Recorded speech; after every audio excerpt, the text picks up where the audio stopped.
muy buenos días, buenas tardes o buenas noches, dependiendo la hora en que estés viendo esta videoclase. Espero que estés bien al lado de tu familia, de tus seres queridos, cumpliendo pues esta cuarentena que se nos ha asignado para estos días, una cuarentena especial en la cual primero Dios se salven muchas vidas. Espero que tu familia todavía no se encuentre ninguno enfermo y no vaya a pasar eso.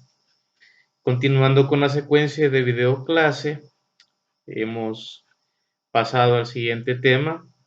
Ya vimos en el primero la realidad de nuestro país en la producción del café y descubrimos que mientras el proceso iba creciendo y el sistema económico se iba fortaleciendo, un grupo iba viendo sus beneficios propios. Pero dentro de esta etapa, dentro de esta circunstancia, el país tuvo que sufrir muchas situaciones políticas. Hoy el tema se llama el régimen de Maximiliano Hernández Martínez, a lo que se le llama también el martinato. Muchos de tus abuelos, quizás tu abuelo, algún pariente ya de mayor edad, sabe un poco de la historia de este hombre y te puede enriquecer el conocimiento. Hernández Martínez marca el inicio de 50 años de gobierno militar.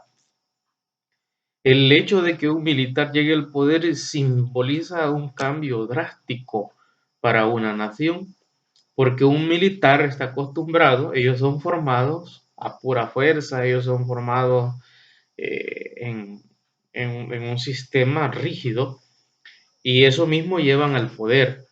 Entonces Hernández Martínez llega al poder en el año 1931.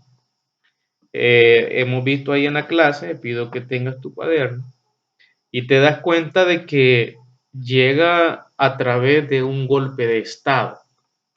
Derrocan al presidente anterior, que era Arturo Araujo, lo derrocan, y en ese entonces el vicepresidente era Maximiliano Martínez. Y cuando derrocan a Arturo Araujo, colocan a Maximiliano Hernández Martínez como presidente. Para esta situación, nuestro país había un grupito, ese grupito que hemos visto en el tema anterior, que iba viendo su beneficio común, pensó que llevando al general Martínez al poder, muchas de sus cosas iban a dar fruto. Y entonces lo colocan a él como presidente. Llevemos una lectura seguida, por favor. Dice que en la llegada de Hernández Martínez contrarrestó el proceso de democratización. ¿Qué quiere decir esto? Porque no fue un presidente electo por el pueblo. Todos los presidentes son electos, sabemos, por el pueblo.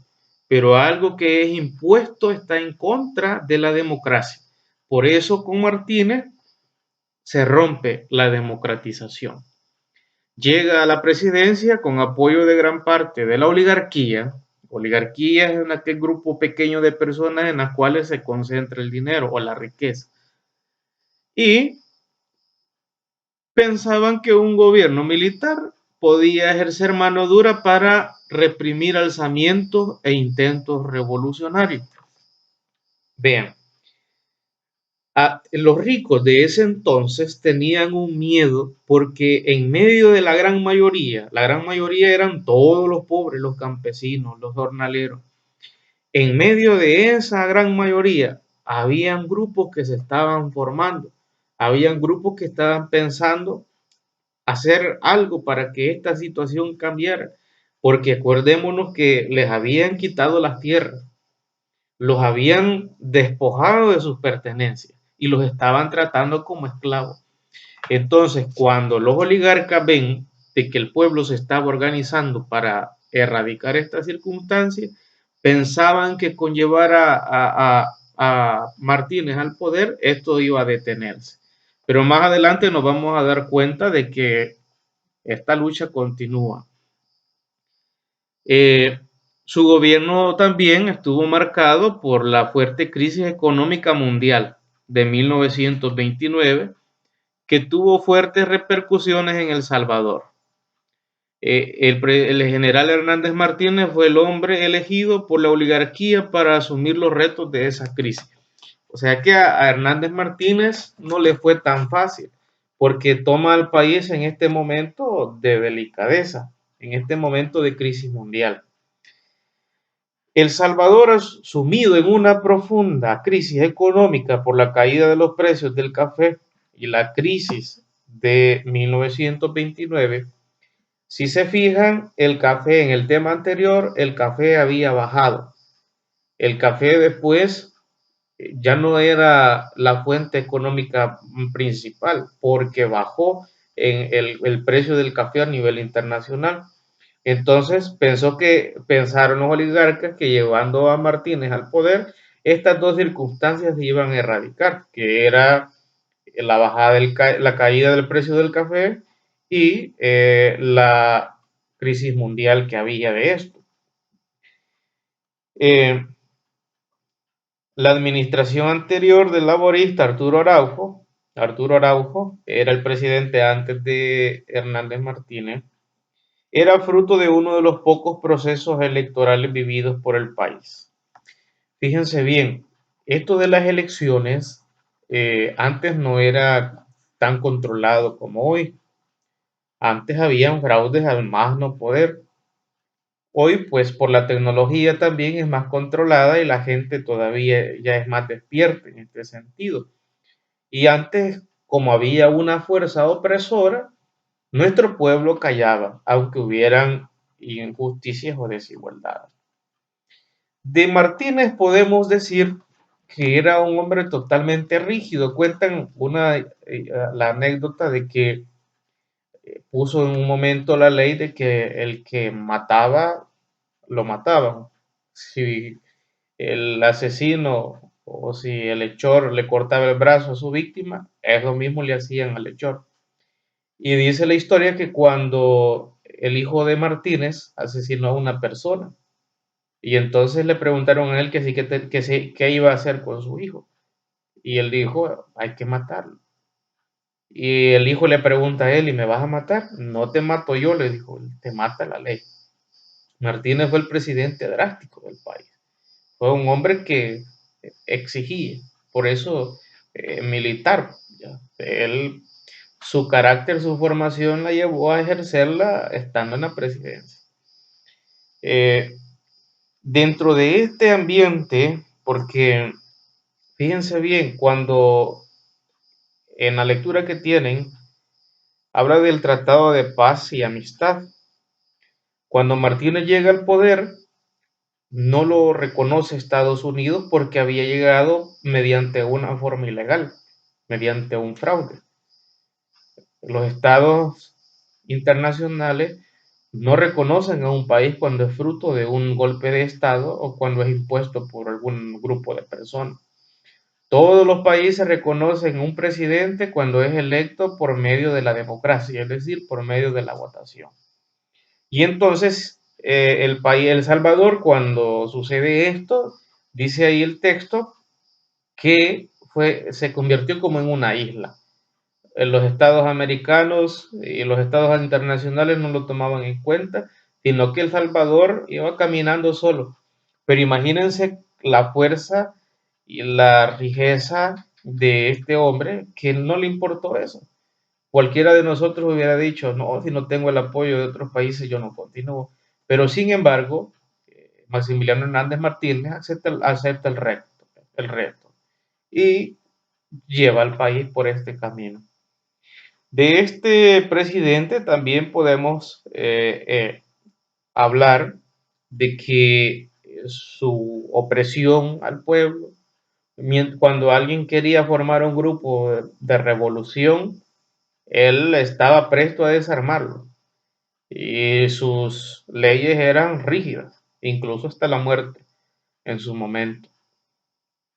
Y el que estaba en contra de él desaparecía. Por eso Hernández Martínez tiene una historia bastante fuerte.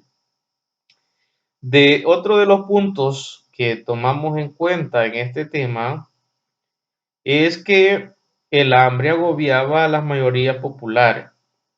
Vea, nuestro país quedó sumergido en la pobreza ante la caída del café. Se habla de que incluso no había dinero ni para pagar los trabajadores, la mano de obra, menos para cubrir la canasta básica. Y en medio de toda esta injusticia y opresión, el pueblo comenzó a armarse. Y quiero que esto se lo vayan grabando en su cabeza, porque todos los temas de en adelante llevan una secuencia para que no perdamos esto ahí. Entonces, mientras todo esto está pasando, esta serie de injusticias, las tierras son quitadas, el precio del café baja, la opresión del gobierno, las manos rígidas que él hacía, el pueblo iba despertando y iba organizándose, a tal punto que en 1931 deciden no cosechar el café. Esta decisión se basa por los precios del mismo grano. Entonces, y está esto de que incluso se menciona ahí que nuestros campesinos hicieron una huelga de brazos caídos. No se armaron, sino que con una huelga de brazos caídos, es decir, cerraron todo totalmente en el país en represión contra el gobierno. Y fue una salida positiva. Pues cuando todo esto estaba aconteciendo, el gobierno, el campesino, la mayoría, se organiza y deciden armarse con palos, dice el texto, y machetes. Tomaron algunos eh, de algunas ciudades, algunos cuarteles, algunos caseríos, cantones, lo tomaron a fuerza en signo de contrariedad contra el gobierno, por lo que estaba ocurriendo, por la opresión y la injusticia social. Pero lastimosamente a nuestros campesinos, como no estaban armados, acuérdense que un palo no tiene la misma velocidad que una bala. Un machete no tiene la misma velocidad que una bala. Entonces, a estos campesinos que se organizaron, lastimosamente perdieron la batalla y fueron muchos asesinados. Por eso se llama la masacre de 1932, porque muchos de nuestros campesinos fallecieron allí intentando luchar por los derechos, intentando luchar por obtener de nuevo las tierras que se les habían sido quitadas, por luchar para que se quitara la opresión por parte del gobierno. Y ahí aparece que murieron entre 20.000 y 30.000 personas. Y estos hechos sucedieron prácticamente allí en el occidente del país, entre los departamentos de Santa Ana, Sonsonate, Aguachapán y parte de La Libertad. Quiero que destaquemos en este tema la figura de Farabundo Martí y de José Feliciano Ama. En la tarea que va correspondiente a este tema, te voy a pedir que investigues sobre la vida de él. Y por eso antes de que abras la actividad, te lo anticipo aquí para que cuando abras la actividad ya tengas este dato. Quiero que me hables un poco sobre y me investigues un poco sobre José Feliciano Ama y sobre Farabundo Martí, su historia, su vida y su esfuerzo cuál fue su esfuerzo o su papel en nuestro país. Así que gracias por haberme escuchado, el Señor te bendiga, saludos a tu familia y nos vemos en la próxima clase.